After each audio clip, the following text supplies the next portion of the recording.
Okay mga dol, na ata diri sa may bypass road ng Davao City, no, dinhi sa may Takunan area.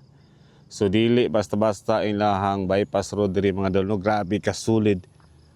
So kini nga dalan mao ni ang lusot paingon ka sa may Turil area, paingon ka sa may Digos area. So mao ni nga dalan dol, no. So grabe, dili siya basta-basta magpagkatira, no.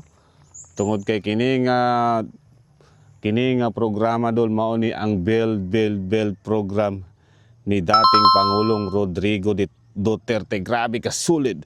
So makita sa nimo dol ang ilahang ginatawag og slope protection, no. Grabe sad kay kasulid, no. Dili basta-basta dol.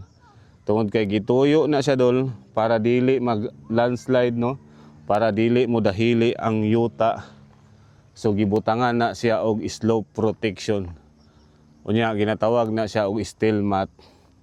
Yan dol. So kani nga dalan dol mao ni ang paingon didto sa may twin tunnel, no. Ang pinakataas nga twin tunnel dinhi sa Mindanao. Grabe dol. Dili basta-basta dol, only in Davao City, no. So grabe. So kani nga dalan paingon ni siya og Panabo area. Paingon sa Tagum. So dinhi na kamoagi, no. Dali na lang gyud kayo ang imuhang pagbiyahe. Grabe. So timan idol ha, kini nga programa mao ni ang Build program dati ni Pangulong Rodrigo Roa Duterte.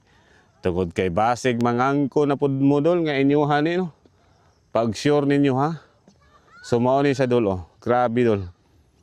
Nya nindot na kay ni dol kung mahuman na ni mao lagi to, wala na gyoy traffic kung gikan ka sa Turil area, gikan ka sa Digos, tuloy-tuloy na ang imuhang pagbiyahe. So basta Davao City ganidol, grabe ka sulid.